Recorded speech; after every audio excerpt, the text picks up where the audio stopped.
hello Jatin ना आच्छा बाबु नोंजों आं एसे रायलायनो नागिरदों अजित बर' आङो अजित औ बै फरायसाफोरनो आङो मटिभेसन होयो जों ओरैनो खबर लाबाय थायोथ'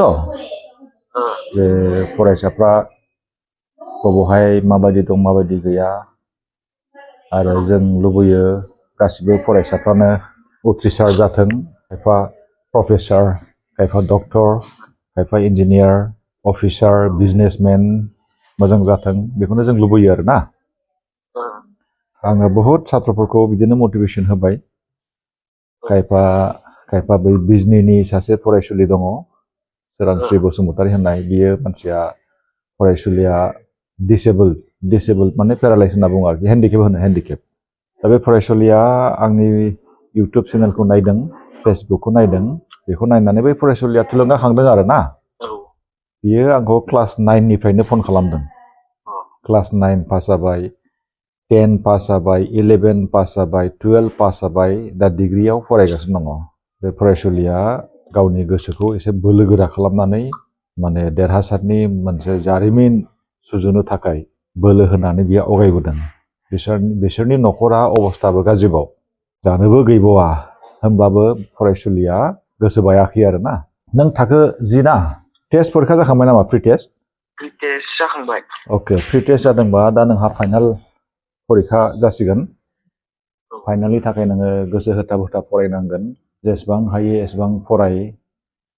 नोङो जेसेबां फरायगोन नों एसेबां रोंगोन दा नों एसे खस्थ' खालाम दा खस्थ' खालामोब्ला मा जाहैगोन उनाव आराम बिराद मोनसे हेपि लाइफ बिउटिफुल लाइफ नों एन्जय खालामनो हागोन उननि समाव नोङो बिजनेस मावो ना साख्रि मावो बै समाव नोङो गोसोबायदि मबाइल बायनो हागोन गोसोबायदि नोङो गारि बायनो हागोन गोसोबायदि नोङो दिल्ली मुम्बाइ आमेरिका जापानफ्राव बेरायहैनो हागोन बै समाव नोंहा मोनसे फ्रिडम जाहैगोन उदांस्रि नों मोनहैगोन नैबे लाइमोन बैसोआव मा जायो फरायसाफोरनि गोसोआ बिराद माने उरां फारां जायो आरो बे नेचारखा मोनसे केरेक्टारिस्टिक्सखा आरो बियो ना फरायसाफोरनि लाइमोन बैसोनि माब्लाबा नोङो रागाबो जोंगोन नङा होनबा माब्लाबा नोङो दुखुबो मोनगोन माब्लाबा सानावबो नों सिमां नुगोन गोसोफ्रा बिराद माने मांकि माइन्ड होनो आरो बेखौ मोख्रा बायदि गोसोआ दलद थाया बेबायदिया जाखायो दा नोङो एसे जिहेतु नोङो मबाइल बाहायो ना अब्ला नोङो सम लानानै इउटुब चेनेलफ्राव मटिभेशनेल भिडिअखौ नायोब्ला नोङो थुलुंगाखांगोन आं निजे गावनो मटिभेशनेल भिडिअखौ नायो आंनि गोसोखौ थुलुंगाखांहोनो थाखाय जोंनि बिमा बिफाहा बयहाबो मोनसे मोजां सिमां दङ बे सिमाङानो जाहैबाय जोंनि गथ'फ्रा मोजां मानसि जाथों बे मोनसे सिमांखौ लानानै बिमा बिफाया सान हर सिन्था खालामो आरोना ओंखाम जानायावबो इसोरनि नाम लायो उन्दुनायावबो इसोरनि नाम लायो हे आफा इसोर आंनि फिसाया मोजां जाथों मेट्रिक पास जाथों हायार सेकेन्डारि पास जाथों मोजां पास जानानै जाहाथे साख्रि मोनहैयो बेबायदि मोनसे इसोरनि खाथियाव प्रेयार खालामो आरो इसोरनि खाथियाव आरज गाबो आंनि मेगनाव आंनि फिसाया जुदि दुरबल जादोंब्ला गोसो बायदोंब्ला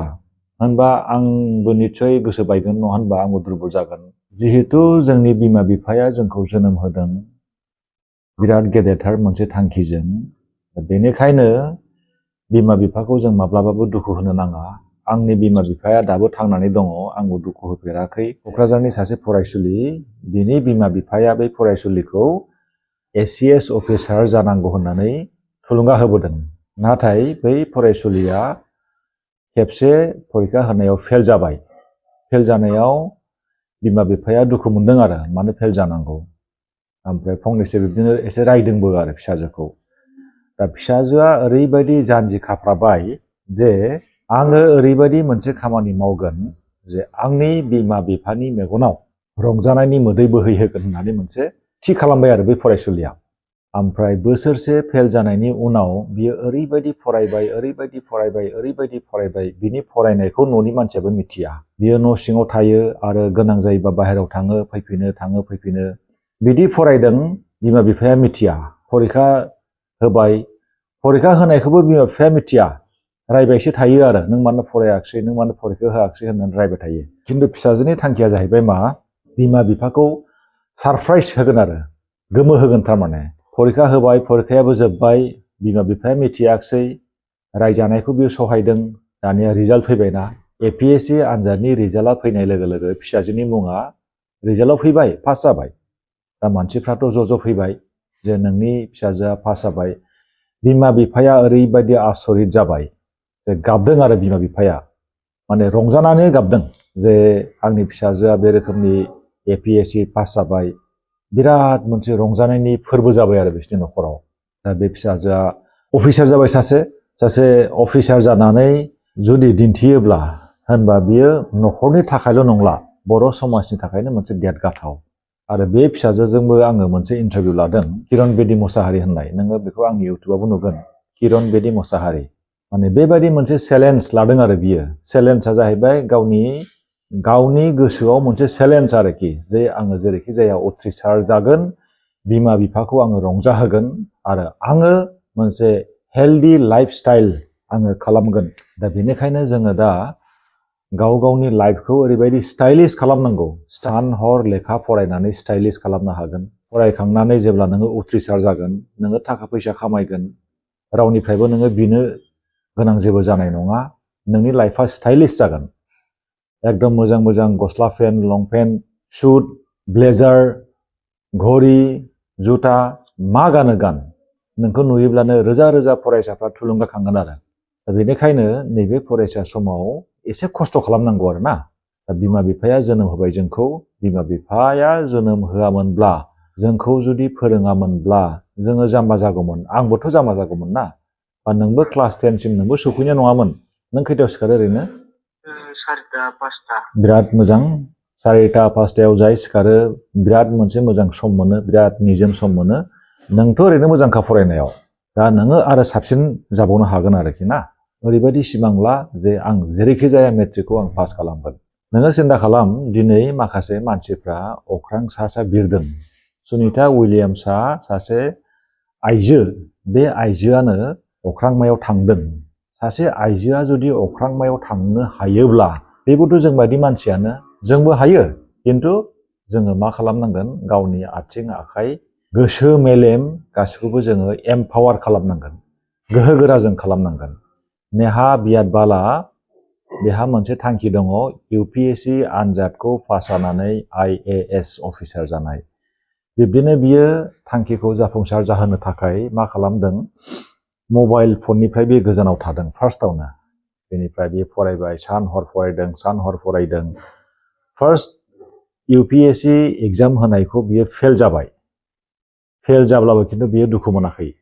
बियो होनदों आङो दुखु मोनाखै आंनि गोसोआ बायाखै बिब्दिनो बियो आरो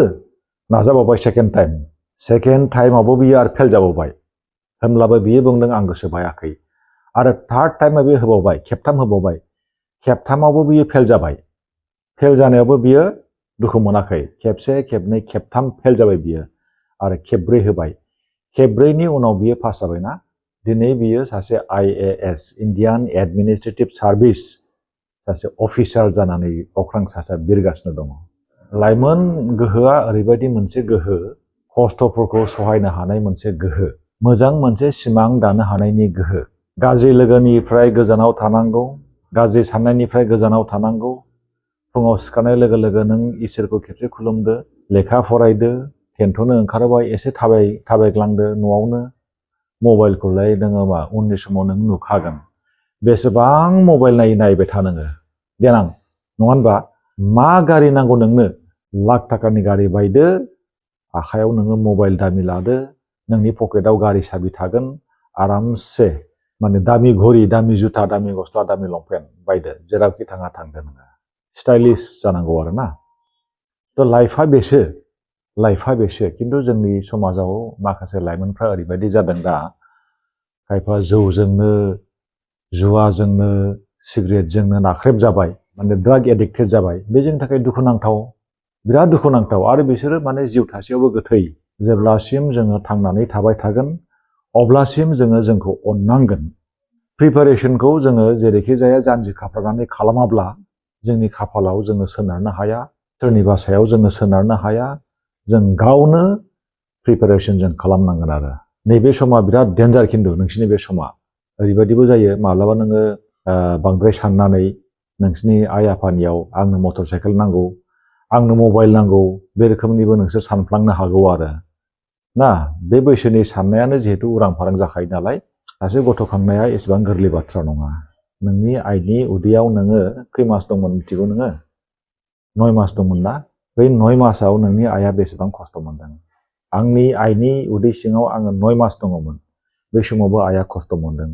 जेब्ला जोनोम होबाय जोनोम होनाय समावबो बिराद दुखु मोनदों खस्थ' मोनदों जोनोम होखांनायनि उनावबो आरोबाव खस्थ'बाव खि सुनाय हासुदै सुनाय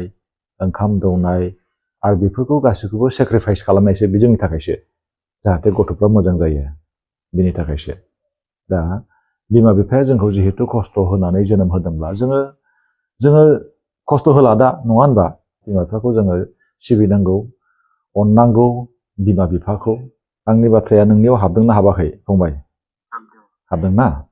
अके नोङो माबा मोनसे प्रब्लेम जायोबा आंनो फन खालाम होमबा नोङो दा लेखा फरायदों ना होमबा नोंखौ एसे डिस्टार्ब होबाय दै न'आ बहा नोंसिना जलपुर मा डिस्ट्रिक्ट धेमाजि गोजानथार